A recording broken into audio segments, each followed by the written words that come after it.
동네 어귀부터 흙먼지가 뿌옇게 일어났습니다. 평소라면 폐지 줍는 리어카 끄는 소리나 고물상 트럭 소리만 들리던 달동네 좁은 골목길에 난데없이 최고급 검은색 세단 승용차 수십 대가 줄지어 들어섰기 때문입니다. 번쩍번쩍 빛이 나는 차체는 낡고 허름한 동네 풍경과 어울리지 않아 더욱 이질적이었습니다.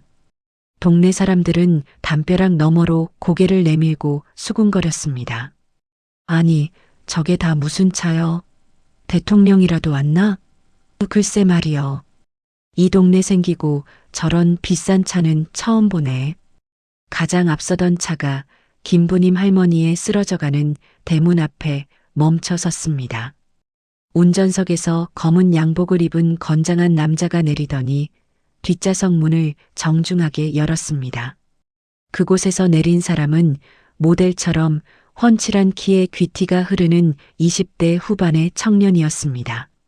청년은 낡은 대문을 바라보며 잠시 숨을 고르더니 마당에서 시래기를 다듬고 있던 꼬부랑 할머니에게 성큼성큼 다가갔습니다. 그리고는 흙바닥에 무릎을 꿇고 큰 절을 올렸습니다. 할머니, 저 왔습니다. 준호가 왔어요. 영문을 몰라 멍하니 쳐다보던 부님 할머니의 눈에서 왈칵 눈물이 쏟아졌습니다. 20년 전 며느리의 구박을 피해 쫓기듯 떠나보냈던 그 핏덩이가 천하를 호령하는 회장이 되어 돌아온 것입니다. 하지만 그 감동적인 순간 대문 밖에서 장을 보고 돌아오던 며느리 오미자의 손에서 장바구니가 힘없이 툭 떨어졌습니다. 그녀의 얼굴은 마치 귀신이라도 본 것처럼 하얗게 질려 있었습니다. 본 사연은 AI로 재구성한 이야기입니다. 안녕하세요. 답답한 속을 시원하게 뚫어드리는 고진감래입니다. 사연 시작하기 전에 구독과 좋아요 한 번씩만 눌러주시면 큰 힘이 됩니다. 그럼 오늘 사연 바로 시작해 보겠습니다. 시간을 거슬러 올라가 20년 전 유난히 눈보라가 거세게 몰아치던 어느 겨울밤이었습니다. 김부님 여사는 차가운 윗목에서 웅크리고 누워 잠을 청하고 있었습니다.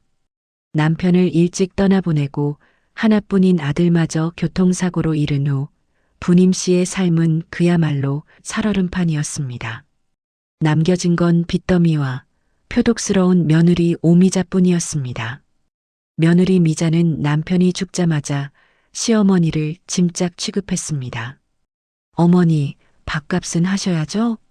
저는 남편도 없는데 어머니까지 먹여 살릴 능력 없어요. 그날부터 부님 씨는 새벽부터 시장에 나가 남의 집 설거지를 하고 밤에는 인형 눈을 붙이며 며느리 눈칫밥을 먹어야 했습니다.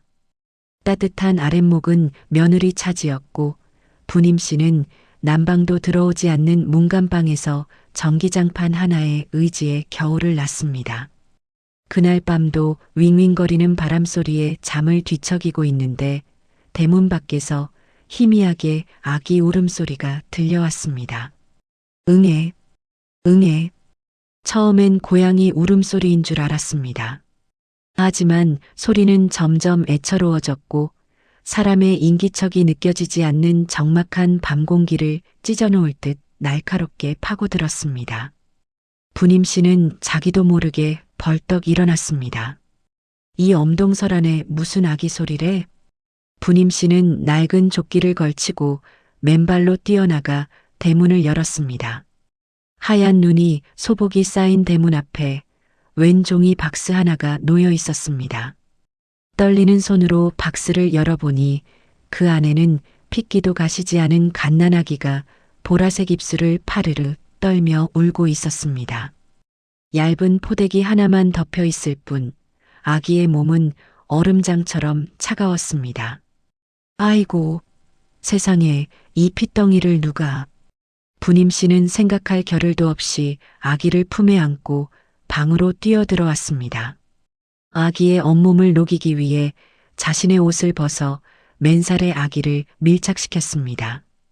체온을 나누자 아기의 울음소리가 잦아들고 가쁜 숨을 몰아쉬기 시작했습니다. 박스 안에는 꼬깃꼬깃한 편지 한 통이 들어 있었습니다. 죄송합니다. 도저히 키울 형편이 안 됩니다. 부디 좋은 분 만나서 밥이라도 먹고 살게 해주세요. 죄송합니다. 이름도 생년월일도 없는 비정한 편지였습니다.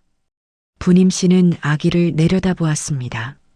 죽은 아들의 어릴 적 모습이 겹쳐 보였습니다. 며느리 미자 사이에는 아이가 없었기에 부님 씨는 손주 한번 안아보는 게 소원이었습니다. 비록 피 한 방울 섞이지 않은 남의 자식이지만 죽어가는 생명을 보니 가슴 깊은 곳에서 뜨거운 무언가가 솟구쳤습니다. 그래, 하늘이 내게 보내준 선물인가 보다. 내 이놈을 살려야겠다. 하지만 기쁨도 잠시 안방 문이 벌컥 열리며 며느리 미자가 들이닥쳤습니다. 아니, 어머니, 새벽부터 웬 고양이 소리예요? 시끄러워서 잠을 잘 수가 없네. 미자는 헝클어진 머리를 극적이며 들어오다가 부님 씨 품에 안긴 아기를 보고 눈이 휘둥그레졌습니다. 그게 뭐예요? 웬 애기예요? 아가야, 대문 앞에 누가 버리고 갔다. 얼어 죽게 생겨서 내가 데리고 들어왔어. 불쌍하지 않니? 우리가 키우자, 응? 부님 씨의 애원에도 미자의 표정은 순식간에 악기처럼 변했습니다. 뭐라고요? 키워요? 어머니, 지금 제정신이에요? 내 입 하나 풀칠하기도 힘든데 웬 근본도 없는 업둥이를 키우자고요? 당장 갖다 버리세요. 아가, 어떻게 사람 탈을 쓰고 핏덩이를 버리냐. 내가 밥 덜 먹고 일 더 하마. 내 품삯으로 키울 테니 제발 눈만 감아다오. 부님 씨는 며느리 발목을 잡고 사정했습니다. 하지만 미자는 매정했습니다. 싫어요. 재수없게 남의 자식을 왜 집에 들여요? 당장 안 내다 버리면 내가 경찰에 신고할 거예요. 아니, 고아원에 넘길 거니까 이리 내놔요. 미자가 아기를 뺏으려 달려들었습니다. 부님 씨는 몸을 웅크려 아기를 보호했습니다. 아기가 놀라 다시 자지러지게 울기 시작했습니다. 안 된다. 절대 안 돼. 정 싫으면 내가 데리고 나가마. 내가 나가서 살면 될 거 아니냐. 부님 씨는 그 길로 아기를 업고 집을 뛰쳐나왔습니다. 갈 곳이라곤 시장통 구석의 낡은 창고뿐이었습니다. 생선 비린내와 곰팡이 냄새가 진동하는 그곳에서 부님 씨와 아기의 처절한 동거가 시작되었습니다. 부님 씨는 아기에게 준호라는 이름을 지어주었습니다. 노풀준의 호걸호. 비록 버려진 아이지만 세상에 우뚝 서는 호걸이 되라는 뜻이었습니다. 준호를 키우는 일은 전쟁과도 같았습니다. 부님 씨는 아기를 포대기에 업고 시장 바닥을 누볐습니다. 식당 설거지, 마늘 까기, 생선 내장 따기. 닥치는 대로 일했습니다. 등 뒤에 업힌 준호가 울면 일하다 말고 화장실로 뛰어가 젖병을 물려야 했고 식당 주인에게 욕을 먹으며 쫓겨나기도 부지기수였습니다. 아니 할멈, 애새끼 울음소리 때문에 손님 다 떨어지잖아. 당장 나가. 소금이 뿌려지고 찬물이 끼얹어졌습니다. 하지만 부님 씨는 이를 악물었습니다. 내 등 뒤에 있는 이 작은 생명, 나만 바라보고 방긋방긋 웃는 준호를 위해서라면 지옥불이라도 견딜 수 있었습니다. 가장 힘든 건 며느리 미자의 행패였습니다. 미자는 부님 씨가 시장에서 번 돈을 귀신같이 알고 찾아왔습니다. 어머니, 돈 좀 줘요. 이번에 개돈 부어야 한단 말이에요. 없다. 준호 분유값 하기도 빠듯하다. 아, 진짜. 그놈의 업둥이 타령. 그 새끼 때문에 내 팔자가 핀 날이 없어. 돈 안 내놓으면 내가 그놈 확 밟아버릴 거야. 미자는 창고를 뒤집어 엎고 부님 씨가 꼬깃꼬깃 숨겨둔 쌈짓돈을 강탈해 갔습니다.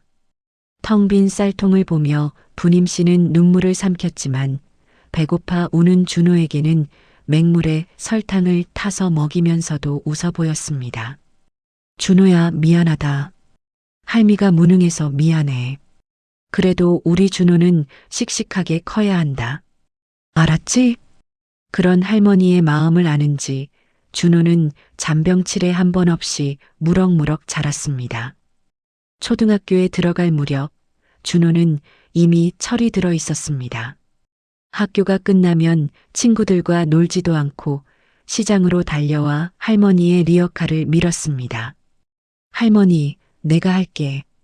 할머니 허리 아프잖아.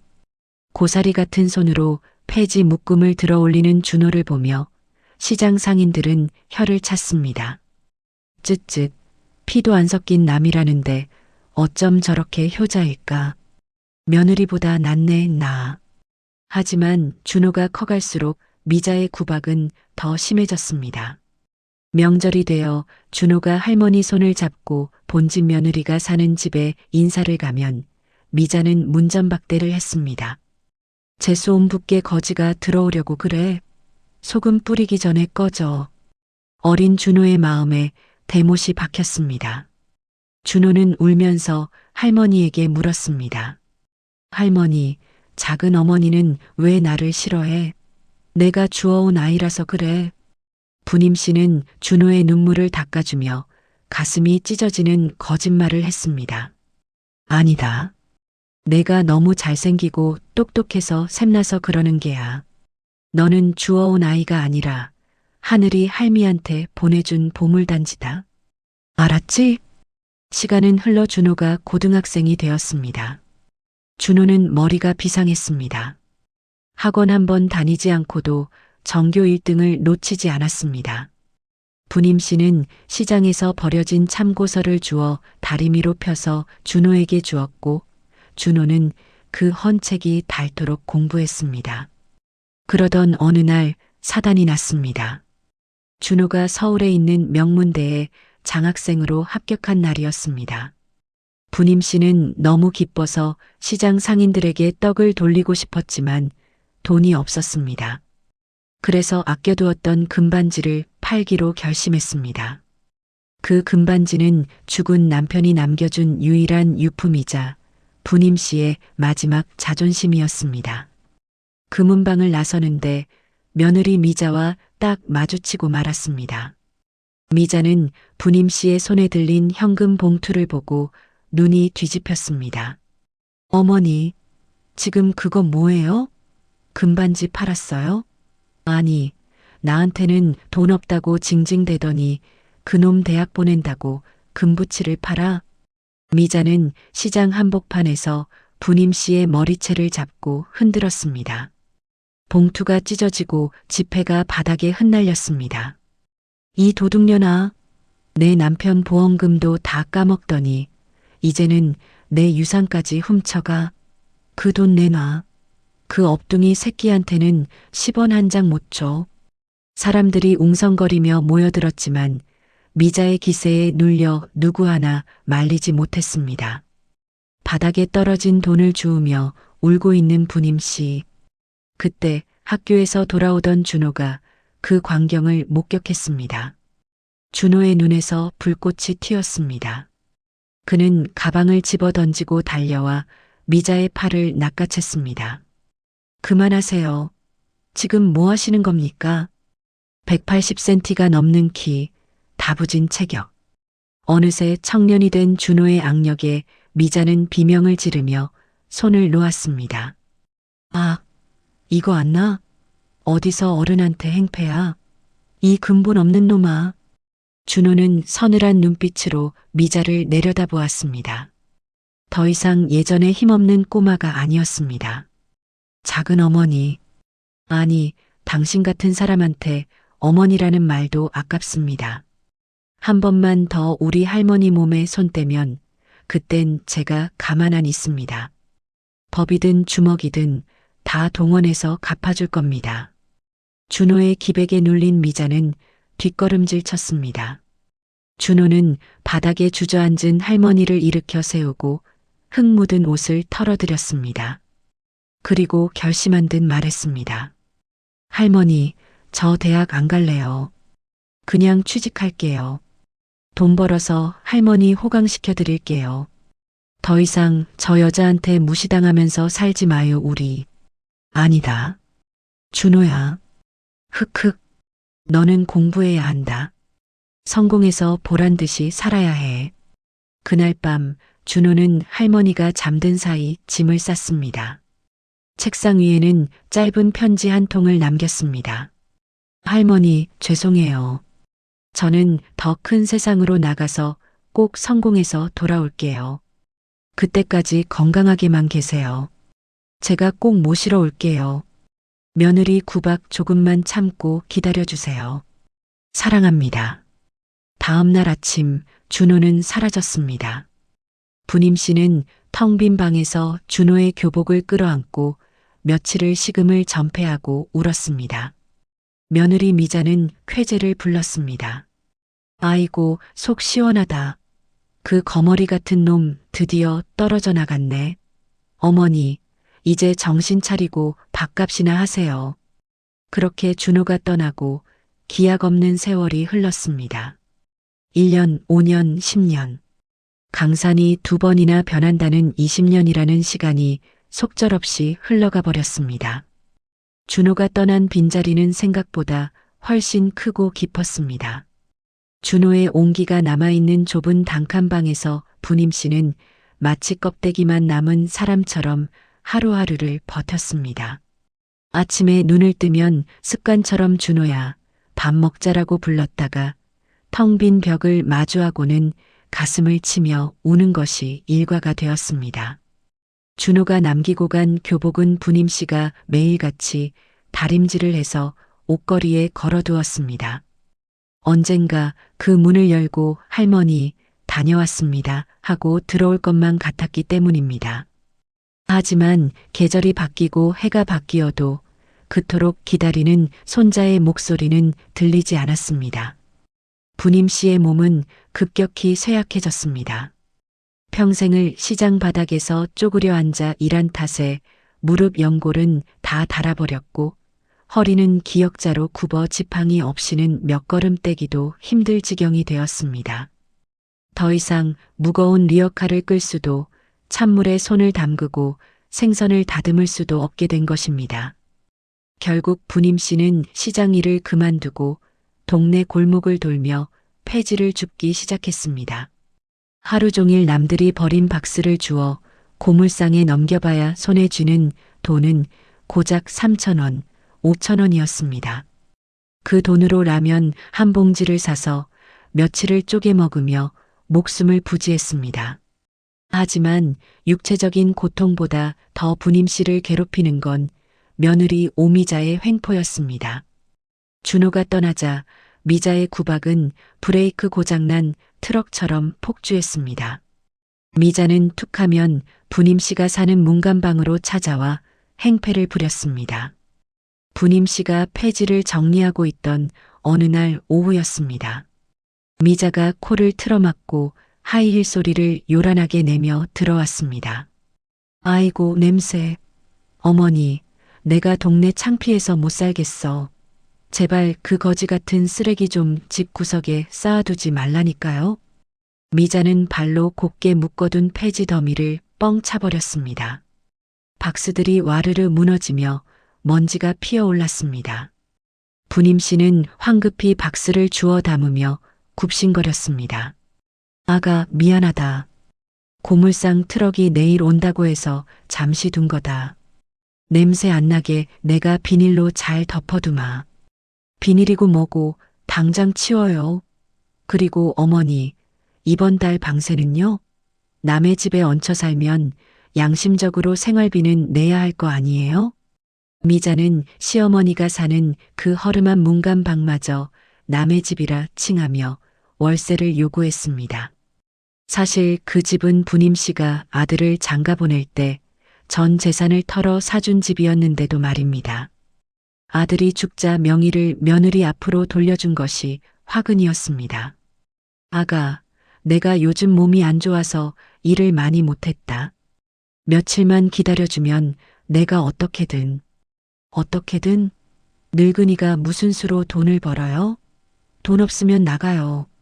이 방 새 놓으면 보증금 1,000만 원에 월세 30만 원은 받아요. 어머니 때문에 내가 손해보는 돈이 얼만지 알아요? 미자는 부님 씨의 낡은 지갑을 낚아채듯 열어보더니 꼬깃꼬깃한 1,000원짜리 몇 장을 보고는 침을 퇴뱉었습니다. 에이, 재수 없어. 진짜 땡전 한 푼 없네. 내가 전생에 무슨 죄를 지어서 이런 짐을 떠안고 사나 몰라. 그 업둥이 놈이라도 있었으면 공장이라도 보내서 돈을 뜯어낼 텐데 그 배은망덕한 놈이지 혼자 살겠다고 도망가 버리고.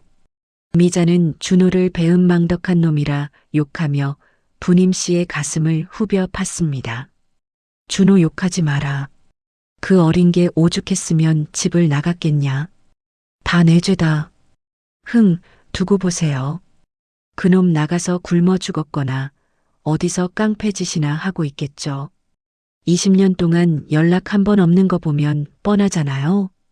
미자는 저주 섞인 말을 퍼붓고는 문을 쾅 닫고 나가버렸습니다.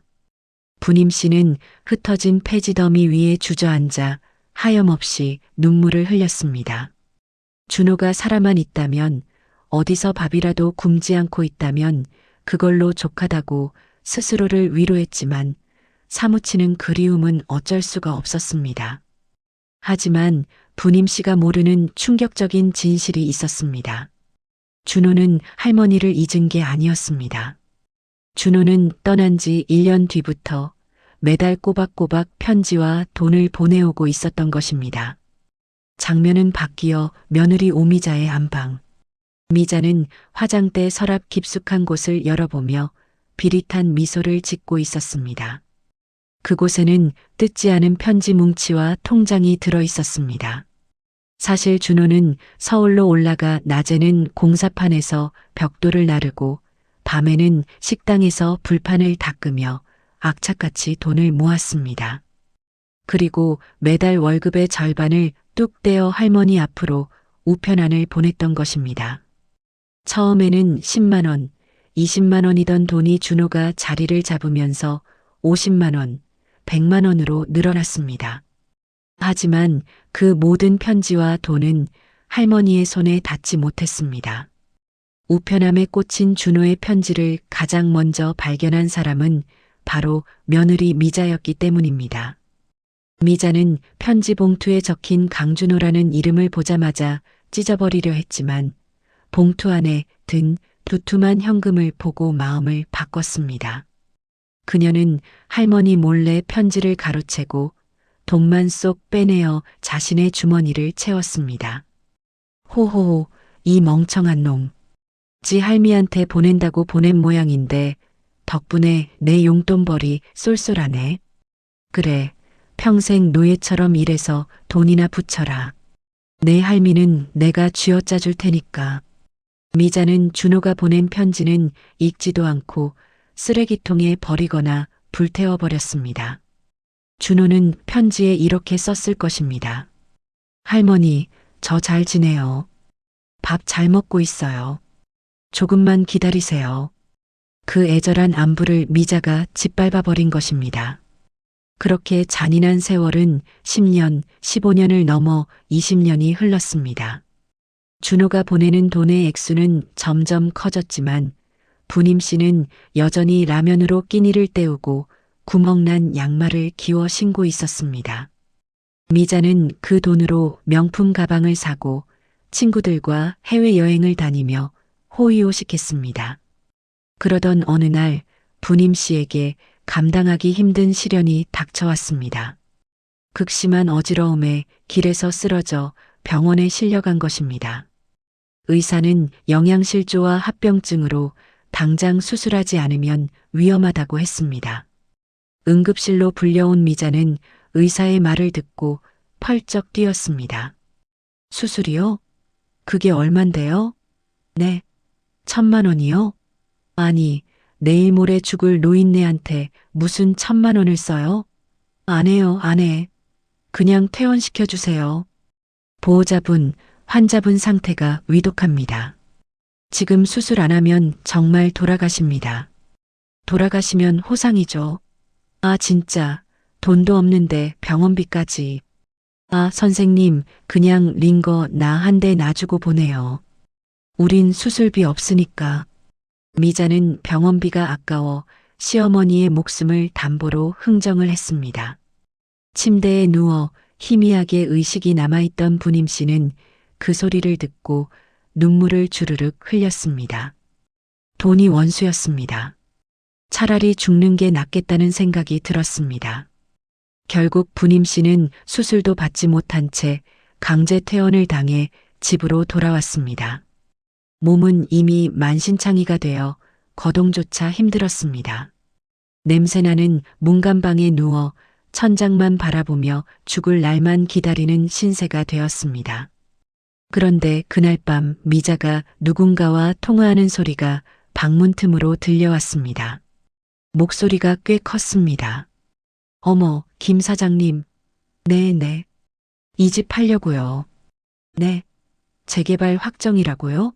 어머, 대박. 그럼 얼마까지 받을 수 있어요? 20억? 야. 미자의 목소리는 흥분으로 떨리고 있었습니다. 네, 그럼요. 당연히 비워드려야죠. 그 문간방에 사는 노인네. 아휴, 걱정 마세요. 요양원에 보내버리면 돼요. 안 그래도 오늘 내일 하니까 싼 데로 알아봐서 처박아 두면 그만이에요. 네, 계약금 먼저 보내주세요. 부님 씨의 심장이 덜컥 내려앉았습니다. 집을 파는 것도 모자라 자신을 고려장 지내듯 요양원에 버리겠다는 며느리의 계획을 들어버린 것입니다. 부님 씨는 떨리는 손으로 이불을 움켜쥐었습니다. 내가 어떻게 지킨 집인데, 내 아들 목숨값으로 산 집인데, 나를 버리고 저 혼자 잘 살겠다고. 서러움과 분노가 뒤섞여 가슴이 터질 것 같았습니다. 하지만 힘없는 노인이 할 수 있는 일은 아무것도 없었습니다. 그저 밤새도록 베개가 젖도록 우는 것밖에는요. 준호야, 우리 준호야. 할미가 너무 힘들다. 너는 어디서 잘 살고 있는 거냐? 죽기 전에 얼굴 한 번만 보면 소원이 없겠는데. 부님 씨의 간절한 기도가 하늘에 닿았던 것일까요? 아니면 20년 동안 쌓인 한이 기적을 부른 것일까요? 다음 날 아침 동네가 발칵 뒤집히는 일이 벌어졌습니다. 평소처럼 늦잠을 자고 일어난 미자가 마당으로 나왔다가 기겁을 하며 소리를 질렀습니다. 아니, 이게 뭐야? 누구 맘대로 남의 집 앞에 차를 대놨어. 대문 앞을 가로막고 있는 거대한 검은색 세단. 그리고 그 뒤로 끝도 없이 늘어선 고급 승용차들의 행렬. 동네 똥개들도 짖기를 멈출 만큼 압도적인 풍경이었습니다. 미자가 씩씩거리며 대문을 열고 나갔습니다. 아, 차 빼. 여기 주차장 아니라고. 그때 맨 앞차의 운전석 문이 열리고 덩치 큰 수행원이 내렸습니다. 그는 미자를 본체만 채하며 뒷좌석 문을 정중하게 열었습니다. 구두 소리가 또각하고 울리더니 차 안에서 한 남자가 내렸습니다. 이탈리아 장인이 한 땀 한 땀 만들었을 법한 최고급 슈트, 햇빛을 받아 번쩍이는 명품 시계, 가리고 날카롭지만 기품 있는 눈매. 그가 선글라스를 벗자 주변의 공기가 서늘해지는 듯 했습니다. 그는 바로 20년 전 미자가 거지라고 부르며 내쫓았던 그 소년 강준호였습니다. 하지만 미자는 그를 알아보지 못했습니다. 너무나 변해버린, 아니 너무나 빛나는 모습이었기에 감히 그 꼬질꼬질했던 업둥이와 연결짓지 못한 것입니다. 미자는 남자의 기세에 눌려 쭈뼛거리며 물었습니다. 누구세요? 혹시 이 집 사러 오신 분인가? 준호는 미자를 쳐다보지 않았습니다. 그의 시선은 오직 낡고 허름한 대문 안쪽, 반쯤 열린 문간방 쪽을 향해 있었습니다. 준호는 천천히 아주 천천히 걸음을 옮겼습니다. 비키세요. 낮지만 묵직한 목소리. 미자는 저도 모르게 뒷걸음질을 쳤습니다. 준호는 마당으로 들어섰습니다. 잡초가 무성한 마당, 금간 장독대, 그리고 곰팡이가 슬어 검게 변한 문간방의 쪽마루. 20년 전 자신이 떠날 때와 변한 것이 없었지만 더 낡고 더 비참해진 풍경에 준호의 눈시울이 붉어졌습니다. 그때 방문이 삐그덕 소리를 내며 열렸습니다. 웅성거리는 소리에 깬 부님 씨가 기어 나오듯 마루로 나온 것입니다. 뼈만 앙상하게 남은 몸, 헝클어진 백발, 초점 없는 눈동자. 준호의 심장이 쿵 하고 내려앉았습니다. 할머니. 준호의 입에서 떨리는 목소리가 새어나왔습니다. 부님 씨는 눈을 가늘게 뜨고 앞을 보려 애썼습니다. 누구슈? 집 보러 온 사람이요? 나는 안 갈 거요. 여기서 죽을 거요. 자신을 쫓아내려는 사람인 줄 알고 잔뜩 겁에 질린 할머니의 모습. 준호는 억장이 무너지는 것 같았습니다. 그는 와락 달려가 흙바닥에 무릎을 꿇었습니다. 흙먼지가 고급 슈트에 묻었지만 신경 쓰지 않았습니다. 준호는 앙상한 할머니의 손을 잡고 자신의 얼굴에 비비며 오열했습니다. 할머니, 저예요. 준호예요. 업둥이 준호가 왔어요. 준호? 부님 씨의 손이 덜덜 떨렸습니다. 믿기지 않는다는 듯 준호의 얼굴을 더듬었습니다. 아이고, 내 새끼. 진짜 내 새끼냐? 꿈 아니냐? 네, 할머니. 저 맞아요. 너무 늦어서 죄송해요. 제가 죽일 놈이에요. 으흐흑. 할머니와 손자는 20년의 세월을 뛰어넘어 서로를 부둥켜 안고 통곡했습니다. 그 울음소리가 온 동네를 울렸습니다. 그리고 대문 밖에서 멍하니 서 있던 미자. 그녀의 머릿속에서 준호라는 이름이 번개처럼 스쳤습니다. 준호? 그 거지 같은 업둥이? 저 남자가 그놈이라고? 미자의 얼굴이 사색이 되었습니다. 다리에 힘이 풀려 주저앉을 뻔했습니다. 자신이 20년 동안 저주하고 편지를 가로채고 돈을 훔쳤던 그 업둥이가 재벌 회장이 되어 눈앞에 나타난 것입니다. 준호는 눈물이 가득 고인 눈을 들어 싸늘하게 미자를 쳐다보았습니다. 오랜만이네요. 작은 어머니. 그동안 우리 할머니 잘 모시고 계셨습니까? 준호의 눈빛에서 퍼런 살기가 뿜어져 나왔습니다. 작은 어머니, 제 말이 안 들리십니까? 준호의 낮지만 서늘한 목소리가 다시 한번 오미자의 귓가를 때렸습니다. 미자는 그제야 정신이 번쩍 든 듯 허둥지둥했습니다. 눈앞에 서 있는 이 귀티나는 청년이 자신이 그토록 혐오하고 구박했던 그 업둥이라니. 도저히 믿기지 않는 현실이었지만 준호의 뒤에 도열해 있는 수십 명의 검은 양복을 입은 수행원들과 으리으리한 외제차들이 그가 진짜라는 것을 증명하고 있었습니다. 미자의 머릿속이 빠르게 돌아갔습니다. 당황스러움과 공포가 지나간 자리에 특유의 교활한 본능이 스멀스멀 피어올랐습니다. 잠깐 얘가 성공해서 돌아온 거면 지금 떼돈을 벌었다는 거잖아. 그럼 내가 여기서 납작 엎드리면 콩고물이라도 떨어지는 거 아냐? 미자는 순식간에 표정을 바꾸었습니다. 방금 전까지 차 빼 라고 소리치던 독살스러운 표정은 온데간데였고 세상에서 가장 반가운 조카를 만난 이모처럼 눈꼬리를 휘어잡으며 과장된 목소리로 호들갑을 떨기 시작했습니다. 어머 세상에. 이게 누구야? 우리 준호 아니니? 아이고, 내가 눈이 삐었지. 이렇게 훌륭하게 커서 몰라봤잖니. 세상에, 이게 꿈이니 생시니. 미자는 준호의 팔을 잡으려 다가갔습니다. 하지만 준호는 혐오스러운 벌레라도 본 듯 몸을 쓱 피하며 차가운 눈빛으로 그녀를 내려다보았습니다.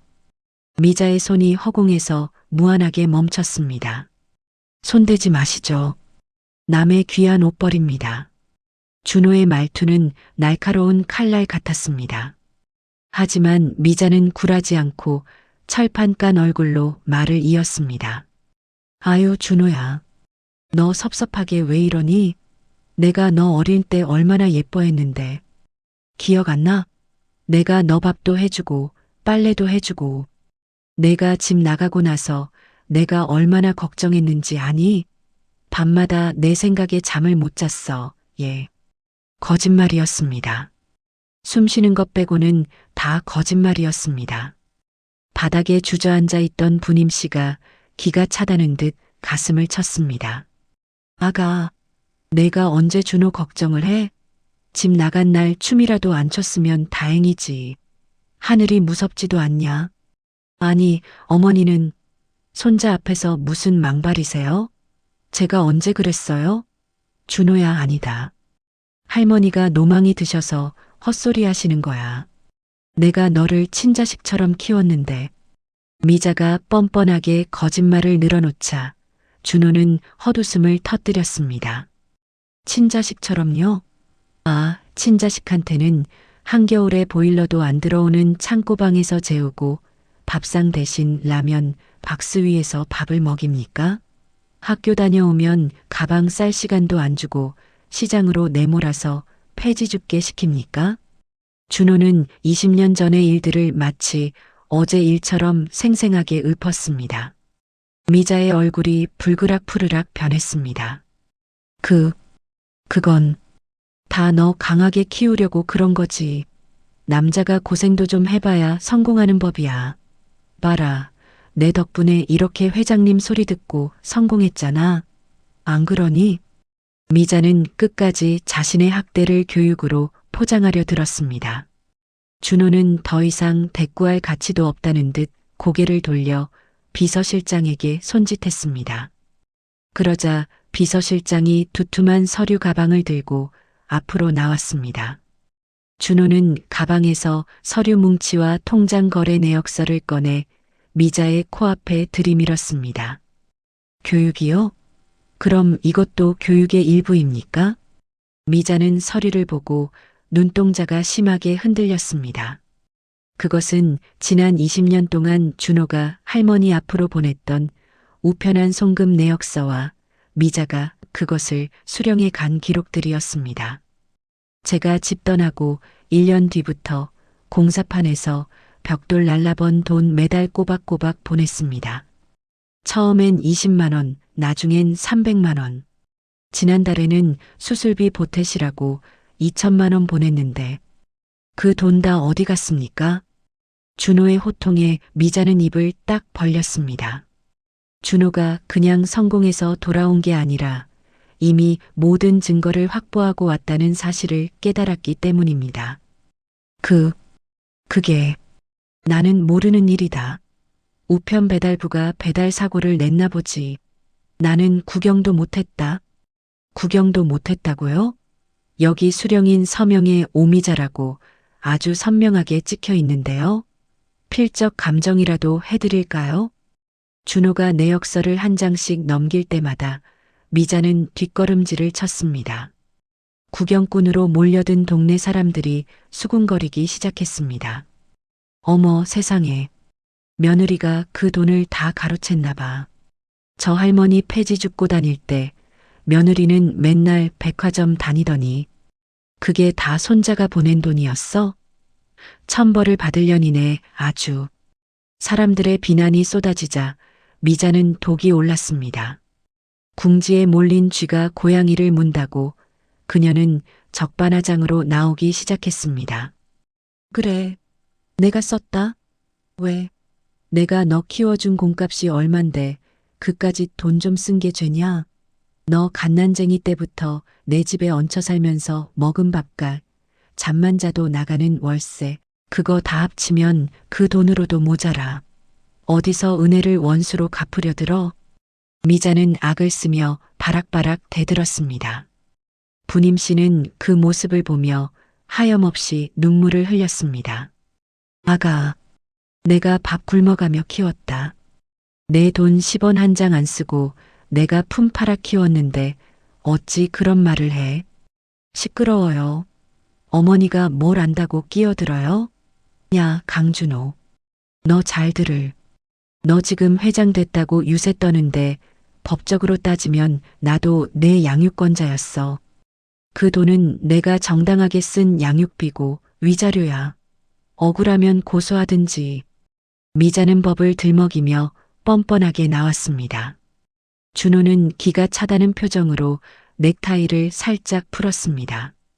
그리고 비릿한 미소를 지으며 미자에게 다가갔습니다. 그의 큰 키가 미자 위로 검은 그림자를 드리웠습니다. 고소요? 좋죠. 안 그래도 변호인단 30명 대기시켜놨습니다. 횡령, 사문서 위조, 유기방임, 노인학대. 죄목 나열하려면 오늘 밤새워도 모자랄 텐데요. 준호의 입에서 법률 용어들이 쏟아져 나오자 미자의 눈빛이 흔들렸습니다.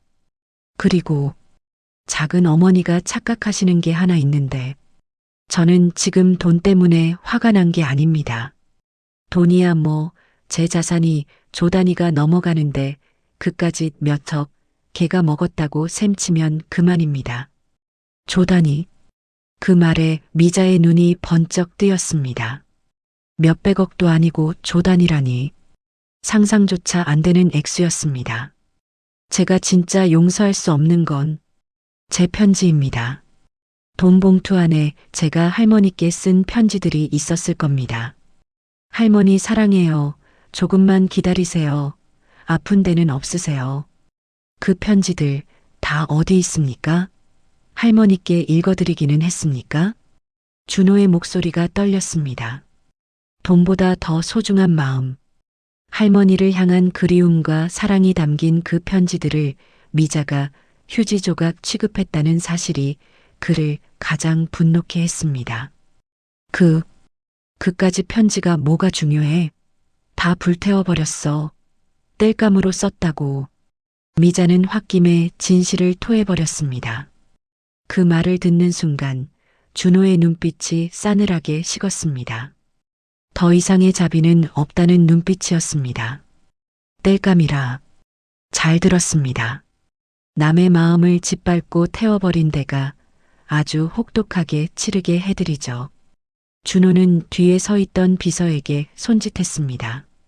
김 실장 모셔와. 그러자 대기하고 있던 최고급 리무진 앰뷸런스가 대문 앞으로 미끄러져 들어왔습니다. 하얀 가운을 입은 의료진들이 들것을 들고 내렸습니다. 할머니 가요. 이제 이런 쓰레기장 같은 곳 말고 세상에서 제일 편하고 좋은 곳으로 모실게요. 제 병원으로 갑니다. 준호는 할머니를 안아 들것에 옮겼습니다. 부님 씨는 미자를 쳐다보며 망설였습니다. 준호야. 그래도 내 작은 어미인데. 할머니, 더 이상 저 여자 걱정하지 마세요. 저 여자는 지금부터 자신이 지은 죄의 무게를 감당해야 할 겁니다. 아주 처절하게요. 준호는 할머니의 손을 꼭 잡고 앰뷸런스에 올랐습니다.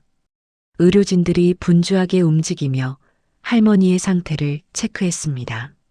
환자분 영양 상태가 최악입니다. 탈수 증세도 심하고요. 바로 VIP 병동으로 이송하겠습니다. 앰뷸런스의 문이 닫히기 직전 준호는 밖에서 멍하니 서 있는 미자를 향해 마지막 경고를 날렸습니다. 아, 그리고 작은 어머니. 이 집 며칠 전에 재개발 시행사에 파셨다고 들었는데 맞습니까? 미자는 깜짝 놀랐습니다. 어젯밤에 통화한 내용을 어떻게 알았는지 귀신이 곡할 노릇이었습니다. 그걸 내가 어떻게 해? 그 재개발 시행사 제가 인수했습니다. 다시 말해 이 동네 전체가 이제 제 땅이라는 소리죠. 계약금 받으셨죠? 그거 아마 위약금까지 합쳐서 토해내셔야 할 겁니다. 계약 조항 잘 읽어보시지 그러셨어요. 매도인이 불법 행위나 사기 이력이 있을 시 계약은 무효이며 계약금의 10배를 배상한다는 특약이 있었을 텐데. 뭐, 10배? 준비 단단히 하세요. 내일부터 제 법무팀이 압류 딱지 들고 찾아올 겁니다. 아, 그리고 이 집은 명의가 할머니 앞으로 되어 있던데 며느리 몰래 인감 도용해서 파신 거더군요. 그것도 추가 고소 들어갑니다. 쾅! 앰뷸런스 문이 닫히고 요란한 사이렌 소리와 함께 준호와 할머니를 태운 차가 떠나갔습니다. 뒤이어 수십 대의 검은 세단들도 흙먼지를 일으키며 빠져나갔습니다. 순식간에 텅 빈 골목길. 홀로 남겨진 미자는 다리에 힘이 풀려 털썩 주저앉았습니다. 10배. 계약금의 10배면 20억? 아니, 거기다 사문서 위조의 횡령까지. 미자의 머릿속이 하얗게 탔습니다. 자신이 준호의 편지를 불태웠던 것처럼 이제 자신의 인생이 활활 타버릴 차례였습니다. 동네 사람들은 주저앉은 미자를 보며 손가락질을 하고 혀를 찼습니다. 꼴 좋다. 인과응 보라더니 옛말 틀린 거 하나 없어. 저 여자는 이제 감옥 갈 일만 남았네. 하지만 이것은 시작에 불과했습니다. 준호가 준비한 복수는 단순한 돈 문제가 아니었습니다. 미자가 20년 동안 할머니에게 주었던 모멸감과 고통을 똑같이, 아니 수백 배로 돌려주는 참교육이 기다리고 있었습니다. 잠시 후 미자의 핸드폰이 미친 듯이 울리기 시작했습니다. 여보세요? 오미자 씨 맞습니까? 여기 검찰청입니다. 금융 사기 및 횡령 혐의로 출석 요구합니다. 아, 오미자. 너 계약금 먹고 날랐냐? 시행사에서 소송 건다고 난리 났어. 당장 돈 내놔. 사방에서 옥죄어 오는 압박. 미자는 하늘이 무너지는 공포를 느꼈습니다. 파트 4 집필을 시작하겠습니다. 나락으로 떨어진 며느리의 처참한 몰락 과정과 그와 대비되는 할머니의 꿈 같은 호강, 그리고 준호가 준비한 복수의 정점이 그려집니다. 파트 4. 절정 빨간 딱지와 전복죽, 뒤바뀐 운명. 며칠 뒤 달동네의 낡은 집에는 또다시 소란이 일었습니다. 이번에는 준호의 화려한 세단 행렬이 아니었습니다. 붉은 글씨로 법원 집행관이라 적힌 조끼를 입은 건장한 남자들이 들이닥친 것입니다. 계십니까? 법원에서 나왔습니다. 문 여세요. 쾅쾅쾅. 대문을 부술 듯 두드리는 소리에 방 안에서 이불을 뒤집어 쓰고 떨고 있던 미자가 비명을 질렀습니다. 안 돼. 문 열어. 여기 내 집이야. 다 꺼져. 미자는 방문을 걸어 잠그고 버텼지만 건장한 집행관들에게는 속수무책이었습니다. 쩌저적 소리와 함께 낡은 문짝이 뜯겨나가고 집행관들이 구둣발로 방 안에 들어섰습니다. 그들의 손에는 빨간색 압류 딱지가 들려 있었습니다. 오미자 씨 채무 불이행 및 손해배상 청구 소송에 따라 가재도구 압류 집행합니다. 방해하시면 공무집행 방해죄 추가됩니다. 비키세요. 안 돼. 이거 내가 어떻게 산 건데. 이거 내 밍크 코트야. 건드리지 마. 미자는 장롱을 가로막고 악을 썼지만 집행관들은 가차 없었습니다. 그녀가 아끼던 밍크 코트, 명품 가방, 거실의 TV, 심지어 밥솥에까지 빨간 딱지가 덕지덕지 붙기 시작했습니다. 집안은 순식간에 온통 붉은색으로 도배되었습니다.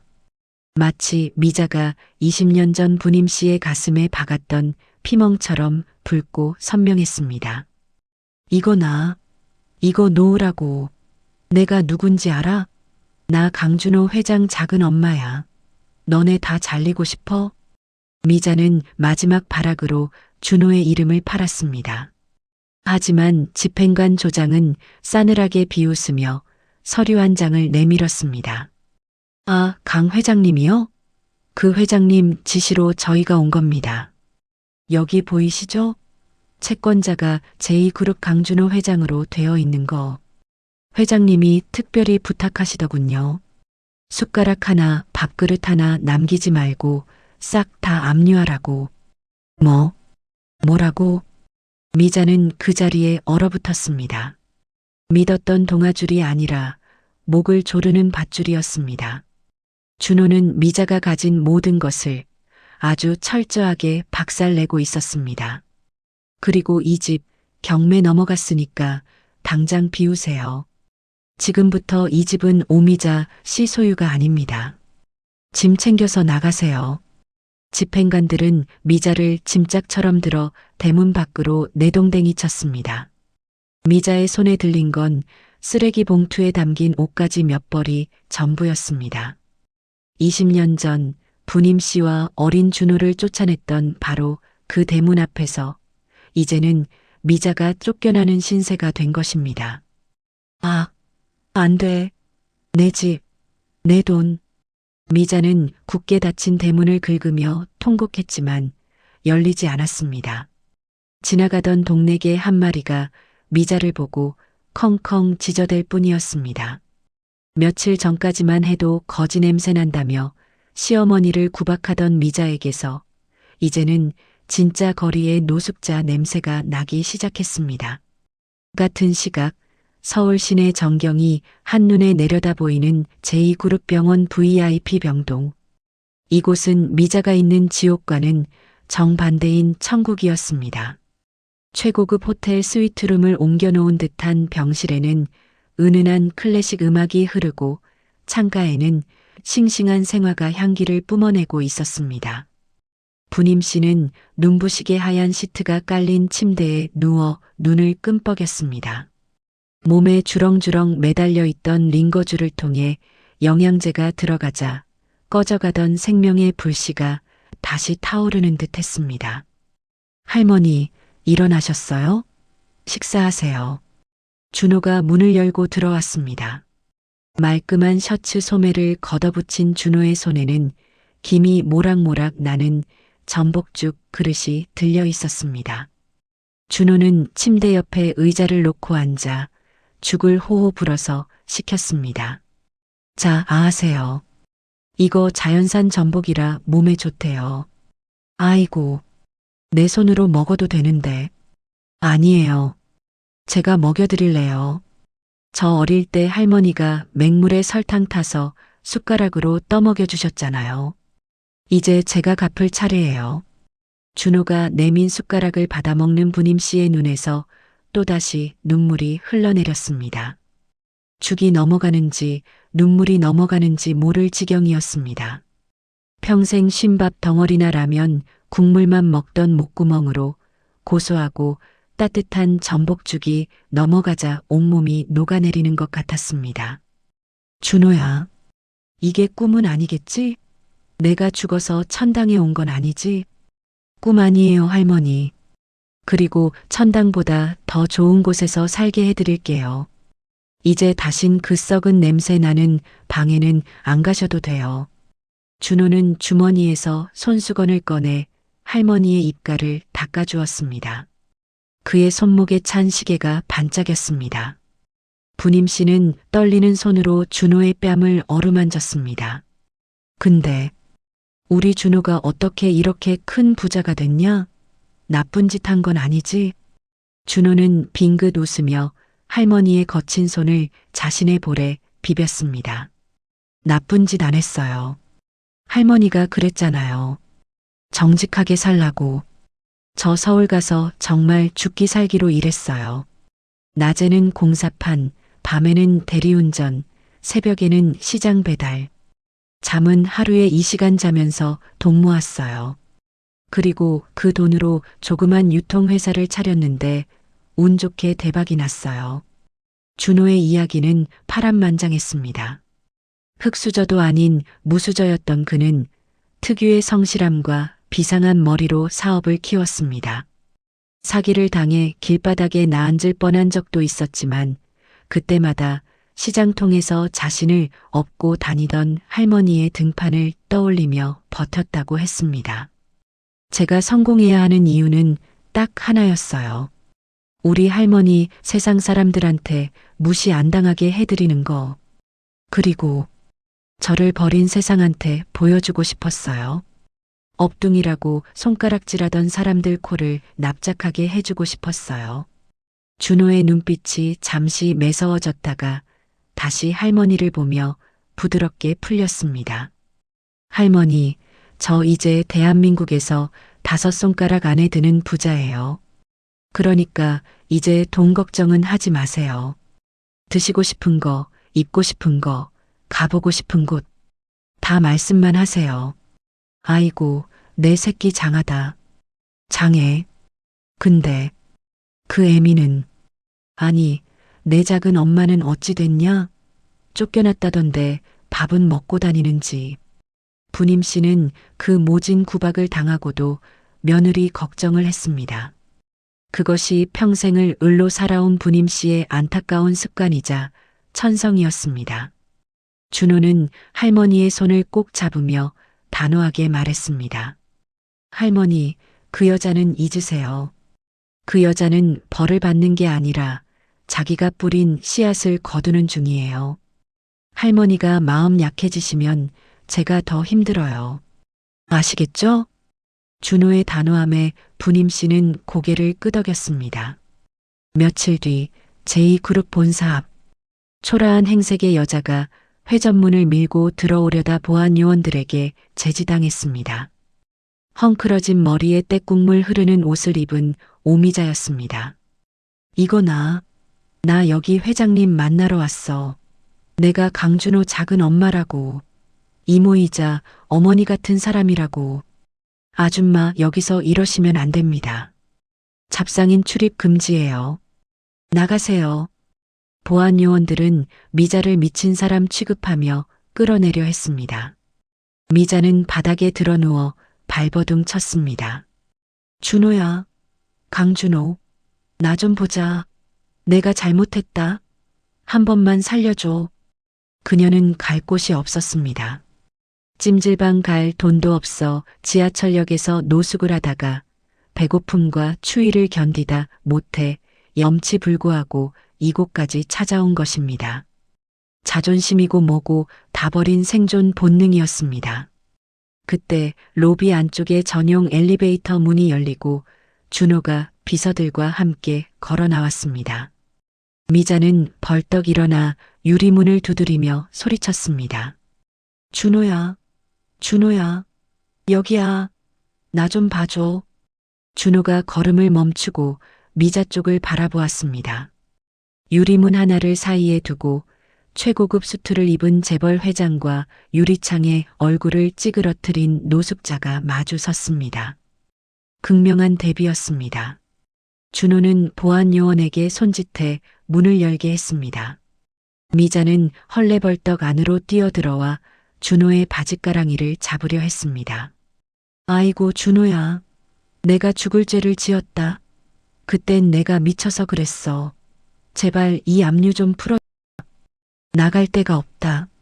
내가 시키는 거 다 할게. 응? 미자는 눈물 콧물을 흘리며 빌었습니다. 하지만 준호는 뒷걸음질 치지 않았습니다.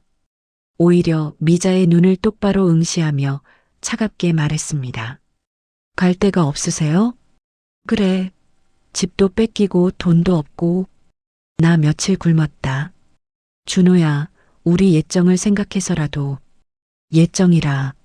작은 어머니가 저한테 주신 정이 뭐가 있죠? 곰팡이 핀박? 아니면 한겨울의 찬물 세례?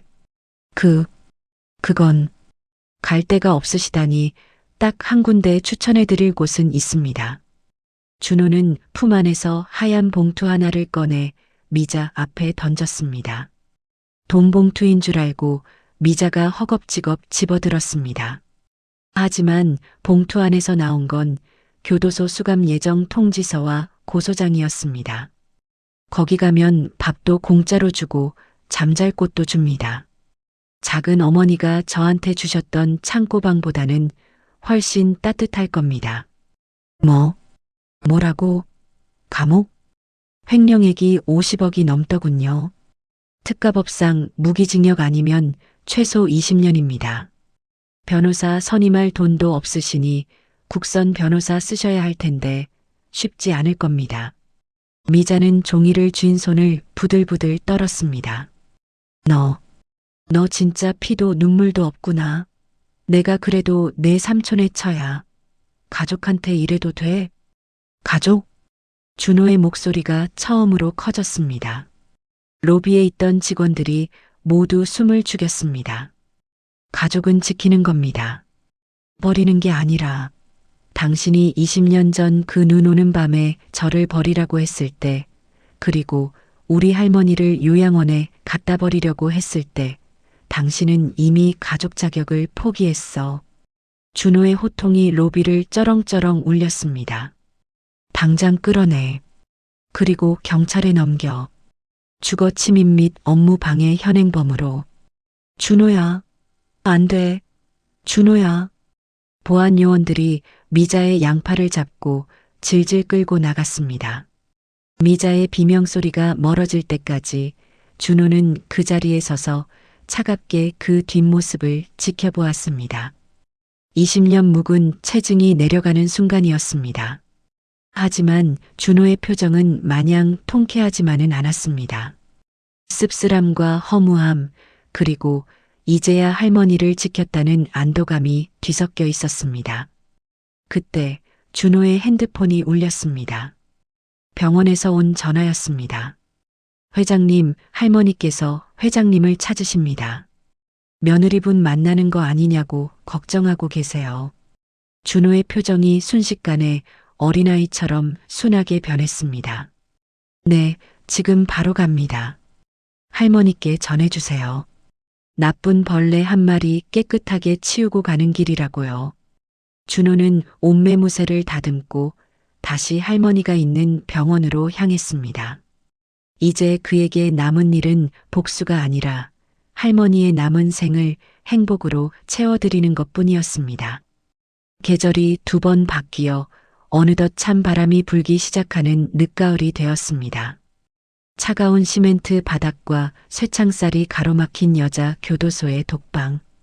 오미자는 죄수복을 입은 채 멍하니 창밖을 바라보고 있었습니다. 그녀의 가슴에는 3840이라는 수인 번호가 박혀 있었습니다. 한때는 화려한 모피 코트를 입고 백화점을 제집 드나들 듯 했던 그녀였지만 지금 그녀의 몰골은 말이 아니었습니다. 윤기 흐르던 머릿결은 푸석하게 엉켰고 짙은 화장으로 가렸던 주름은 깊은 골짜기처럼 패여 있었습니다. 3840번. 면회 왔다. 교도관의 말에 미자의 눈이 번쩍 뜨였습니다. 혹시 준호가 마음을 돌려 합의를 해주러 온 건 아닐까? 아니면 시어머니가 불쌍해서 탄원서라도 써준 건 아닐까? 신랄 같은 희망을 품고 면회실로 달려갔습니다. 하지만 면회실 유리병 너머에 앉아 있는 사람은 국선 변호사였습니다. 그는 곤란하다는 표정으로 서류를 뒤적거렸습니다. 오미자 씨, 상황이 좋지 않습니다. 검찰 측에서 추가 증거를 제출했어요. 20년 전 아동 유기 방임 혐의에 대해 이웃 주민들의 증언이 쏟아져 나왔습니다.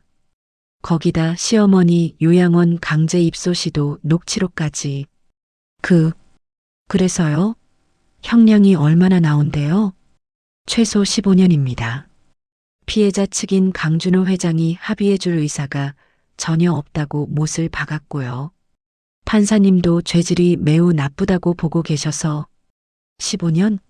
말도 안 돼. 내가 나이가 몇인데 15년을 썩으라고? 나가면 70이야. 내 인생 다 끝났어. 미자는 유리벽을 주먹으로 치며 절규했습니다. 15년. 그녀가 준호와 시어머니를 괴롭혔던 그 긴 세월만큼 이제는 그녀가 갇혀 지내야 할 시간이었습니다. 변호사님, 제발 강 회장 한 번만 만나게 해줘요. 내가 무릎 꿇고 빌게. 아니, 우리 시어머니한테 편지라도 쓰게 해줘요. 안 됩니다. 피해자 접근 금지 가처분 신청까지 되어 있어서 편지도 못 보냅니다. 포기하고 죗값 치르세요. 변호사는 냉정하게 돌아섰습니다. 미자는 바닥에 주저앉아 통곡했습니다. 차가운 독방으로 돌아온 그녀에게 배식 구멍으로 밥이 들어왔습니다. 퉁퉁 부른 밥과 멀건국. 그녀가 시어머니에게 던져주던 쉰밥보다 못한 밥상이었습니다. 미자는 그 밥을 꾸역꾸역 입에 넣으며 눈물을 삼켰습니다. 자신이 20년 동안 남에게 주었던 고통이 이제는 고스란히 자신의 몫이 되어 돌아온 것입니다. 같은 날 저녁 서울 시내 최고급 호텔 연회장. 화려한 샹들리에 조명 아래 수백 명의 하객이 모였습니다. 입구에는 김부님 여사 팔순 잔치라는 현수막이 큼지막하게 걸려 있었습니다. 단상 위에는 고운 비단 한복을 차려입은 부님 할머니가 주인공처럼 앉아 있었습니다. 6개월 전만 해도 다 죽어가던 모습은 온데간데 없고 혈색이 돌고 살이 올라 아주 고운 노부인의 모습이었습니다. 그녀의 옆에는 턱시도를 멋지게 차려입은 준호가 든든하게 서 있었습니다. 할머니, 오늘 기분 어떠세요? 아이고, 내 평생 이런 호강을 다 해보는구나. 꿈만 같다, 꿈만 같아. 부님 씨는 준호의 손을 잡고 연신 눈물을 훔쳤습니다. 하객들이 박수를 치며 환호했습니다. 김부님 여사님, 만수무강하세요. 강 회장님, 정말 효자십니다. 준호는 마이크를 잡고 단상 앞으로 나갔습니다. 장례가 조용해졌습니다. 여러분, 바쁘신 와중에 와주셔서 감사합니다. 오늘 이 자리는 단순히 제 할머니의 생신을 축하하는 자리가 아닙니다. 20년 전 눈 내리는 밤에 버려진 한 생명을 거두어 주신 세상에서 가장 위대한 사랑에 보답하는 자리입니다. 준호의 목소리가 잠시 떨렸습니다. 저는 부모 얼굴도 모릅니다. 쓰레기처럼 버려졌던 저를 시장통 냄새나는 창고에서 품어주신 분이 바로 저기 계신 김부님 여사님입니다. 피 한 방울 섞이지 않았지만 저에게는 그 누구보다 진한 피를 나눠주신 진짜 어머니십니다. 하객들 사이에서 훌쩍이는 소리가 들려왔습니다. 할머니께서 저를 업고 시장을 누비시던 그 구분 등 틈만 나면 트던 그 거친 손. 저는 죽는 날까지 잊지 않을 겁니다. 할머니 사랑합니다. 그리고 존경합니다. 준호는 할머니를 향해 큰 절을 올렸습니다. 가장 낮은 곳에서 가장 높게 섬기는 큰 절이었습니다. 부님 씨는 자리에서 일어나 준호를 일으켜 세우고는 꽉 껴안았습니다. 고맙다. 내 새끼. 이렇게 잘 커져서 정말 고맙다. 연회장은 눈물바다가 되었습니다. 그때 사회자가 외쳤습니다. 자, 분위기 바꿔서 오늘 할머니를 위해 강 회장님이 특별한 선물을 준비하셨답니다. 무대 뒤편에서 커다란 스크린이 내려왔습니다. 영상이 재생되었습니다. 그것은 부님 할머니의 이름을 딴 김부님 장학재단 설립 선포식이었습니다. 할머니, 제가 번 돈의 절반을 털어서 재단을 만들었어요. 이제 할머니 이름으로 돈 없어서 공부 못하고 밥 굶는 아이들을 도울 거예요. 할머니가 저를 살려주신 것처럼 이제 우리가 세상에 버려진 아이들을 살려요. 부님 씨는 입을 다물지 못했습니다. 자신 같은 일자무식 늙은이의 이름으로 장학재단이라니. 그것은 금은보화보다 더 값지고 영광스러운 선물이었습니다. 준호야, 내가 내 소원을 풀어주는구나. 정말 고맙다. 부님 씨의 얼굴에 세상에서 가장 행복한 미소가 번졌습니다. 20년 전 업둥이를 거두며 내가 너를 살릴 테니 너도 세상을 살려라라고 했던 그 다짐이 오늘 비로소 꽃을 피운 것입니다. 잔치가 끝나고 돌아가는 리무진 안. 부님 씨는 창밖을 바라보며 나지막이 말했습니다. 준호야, 내 할머니, 그 애미, 미자 말이여. 밉지만은 않다. 네. 그 애미가 그렇게 독하게 굴지 않았으면 내가 오기가 생겨서 이렇게 성공했겠냐? 그리고 그 애미 덕분에 내가 너랑 이렇게 다시 만났으니 그냥 다 용서하련다. 준호는 할머니의 넓은 마음에 다시 한번 고개를 숙였습니다.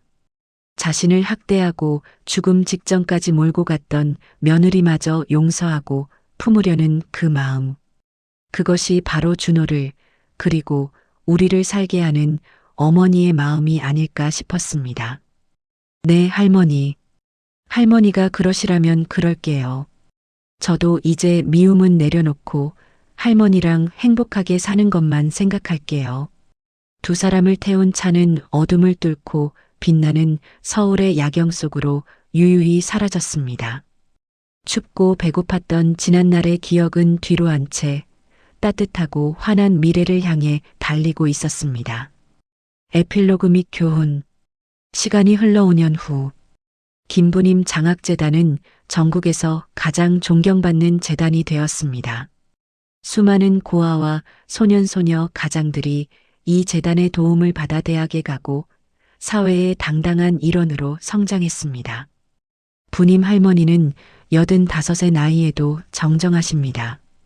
비싼 명품 옷보다는 여전히 편안한 개량 한복을 즐겨 입으시고 가끔은 몰래 복지관 주방에 들어가 설거지를 하시다가 준호에게 들켜 혼이 나기도 하십니다. 할머니, 제가 하지 말라고 했잖아요. 아이고, 심심해서 그런다. 몸을 움직여야 안 늙지. 그럴 때마다 준호는 할머니의 손을 잡고 산책을 나갑니다. 두 사람이 손을 잡고 걷는 뒷모습은 그 어떤 풍경보다 아름답습니다. 교도소에 있는 미자는 모범수로 생활하며 뒤늦게나마 참회의 시간을 보내고 있습니다. 부님 할머니는 가끔 미자 앞으로 영치금을 넣어주신다고 합니다. 물론 준호 몰래 말이죠. 미자는 그 돈을 받을 때마다 감방 구석에서 소리 죽여 온다고 합니다. 그것이 그녀에게 남은 마지막 양심이자 버릴 것입니다. 여러분, 업둥이라는 말 요즘은 잘 쓰지 않죠? 하지만 우리 주변에는 여전히 관심과 사랑이 필요한 업둥이 같은 이웃들이 많습니다. 피를 나누지 않아도 가슴으로 낳아 기른 사랑은 기적을 만듭니다. 오늘 부님 할머니와 준호의 이야기를 통해 가족의 진정한 의미를 다시 한번 생각해 보게 됩니다. 내 배 아파 낳은 자식만이 자식이 아니라 내 사랑을 먹고 자란 모든 생명이 자식이라는 것을요. 그리고 기억하세요. 선한 마음으로 심은 씨앗은 언젠가 반드시 거대한 나무가 되어 우리에게 그늘을 내어준다는 사실을 말입니다. 20년 전 그 눈 오는 밤 작은 아기 바구니를 외면하지 않았던 할머니의 선택이 오늘날의 기적을 만든 것처럼요. 오늘 이야기가 여러분의 가슴을 따뜻하게 데워주었기를 바랍니다. 영상이 공감되셨다면 구독과 좋아요 부탁드립니다. 여러분의 따뜻한 댓글은 다음 영상을 만드는데 큰 힘이 됩니다. 지금까지 가슴 시린 감동과 통쾌한 사이다를 전해드리는 고진감래였습니다. 감사합니다.